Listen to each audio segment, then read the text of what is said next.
মানু, মানু, আজকে কি রান্না করবো বল?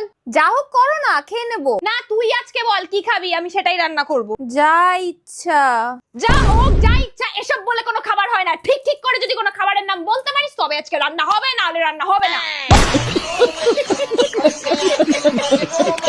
বল। তাহলে পোলাও করো, না হলে ফ্রাইড রাইস।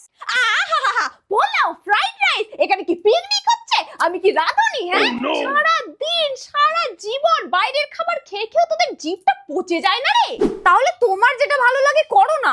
আমি তো গরু ছাগল, আমাকে যা দিবি আমি তো তাই খেয়ে নেবো। মাছ করলে তুই খাবি না, মাংস করলে তোর ঠাম্মি খাবে না, সবজি করলে তোর বোন খাবে না, তাহলে আমি কি রান্না করবো? হ্যাঁ,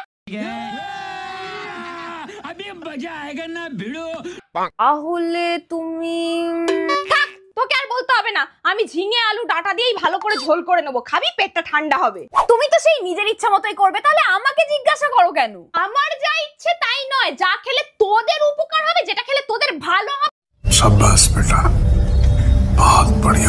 সেটাই রান্না করবো, বুঝলি? तौबा तौबा तौबा, थारा मूड खराब कर दिया।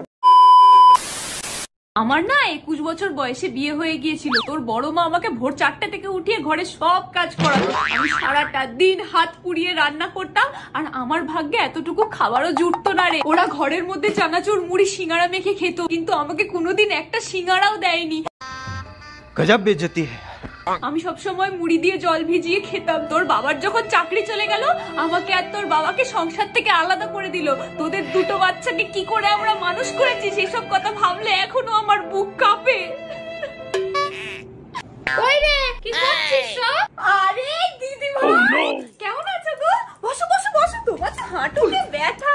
একটু আগেই মান্তুকে বলছিলাম যে তুমি কি সুন্দর আমাকে ছোট্টবেলা থেকে নিজের হাতে গড়ে পিঠে নিয়েছো, সব বাড়ির কাজকর্ম শিখে। तौबा तौबा तौबा, थारा मूड खराब कर दिया।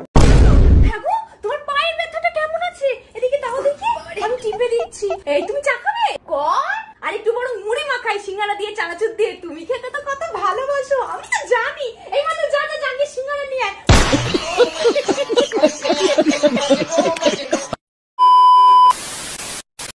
আগেকার দিনের সাজগোজ। ঠিক আছে বৌমা। হ্যাঁ মা বলুন, তৈরি হয়েছো? হ্যাঁ মা, এই তো সিঁদুরটা পড়লেই হয়ে যাবে। তাড়াতাড়ি করো, ওইদিকে তো স্বাদের অনুষ্ঠান শুরু হয়ে গেল। বৌমা একটু বড় করে টিপ পড়ো, বুঝলা? হ্যাঁ মা, বড় করে টিপ পড়ছি। বউ মানুষদের তো সিঁদুর পড়লে একটু খুইল্লা যায়, বেশি সাজন গোছানোর দরকার পড়ে না। এটা আপনি একদম ঠিক কথা বলেছেন মা, মেয়ে মানুষের তো সৌন্দর্য শাখা সিঁদুরেই। মা আমাকে কেমন লাগছে? নকি প্রীতিমার মতো লাগতেছে তোমারে।